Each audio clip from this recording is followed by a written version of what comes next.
người chơi.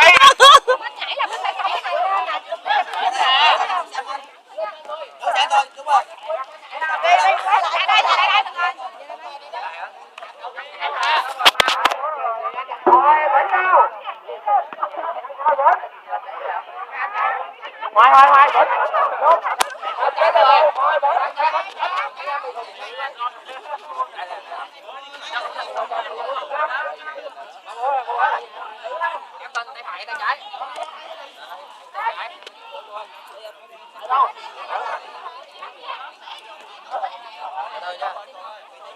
để mà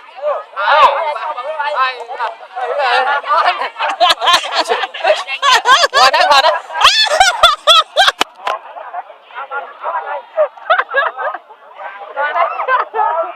cái đếm nha, 2 3 4 thôi là thua đấy đoạn nào.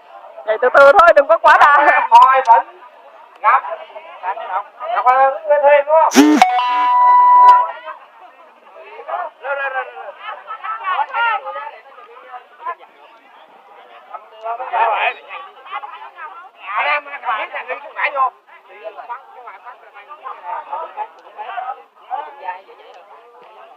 Alo, mới cái cổ đúng cái cổ rồi. Alo. Này. Các tổ kêu vận động cổ động viên ra đây đứng cổ vũ một bên nha.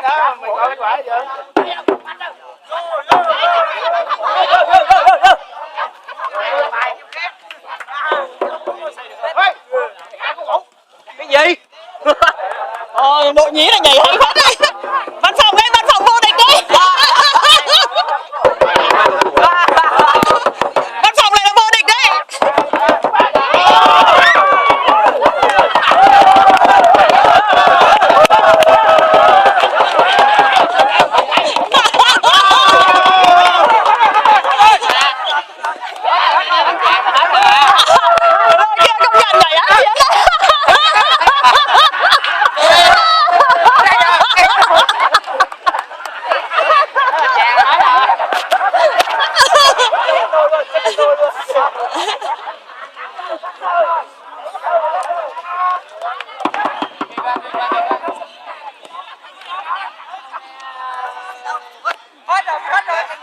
Người ta chỉ nhảy đây thôi, còn quá đà lên tít trên kia nữa.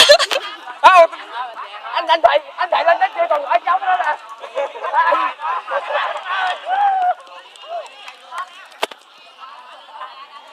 Rồi.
Đang quay hay đang chụp? Quay. À.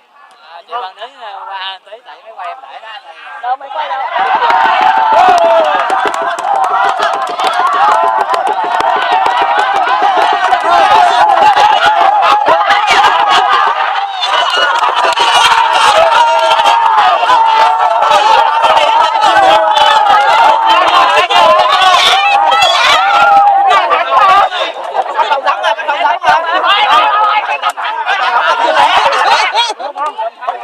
Mình đập lên chân lại chứ.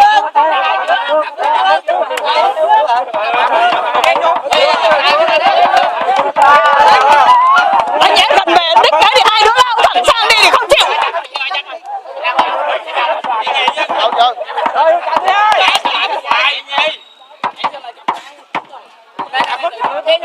Đã ba phút rồi thấy.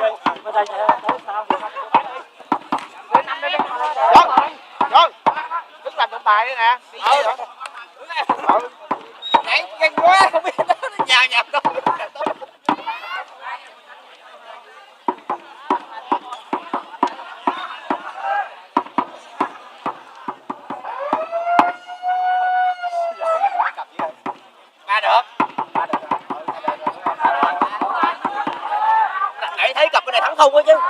Không chưa. Ai ngờ thua. Thằng này nó mà lúc ấy nó nhào thẳng luôn thì không sao, thằng kia nó nhào trước rồi.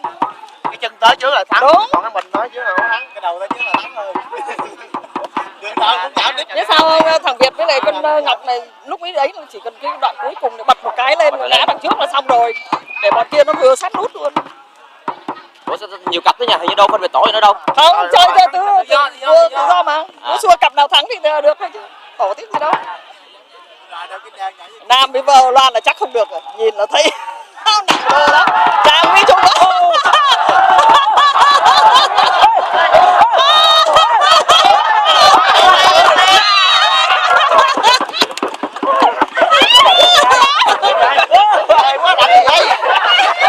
Nhảy được gì á?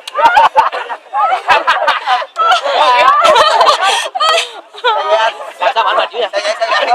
Nhảy sao mà để anh mệt dữ vậy?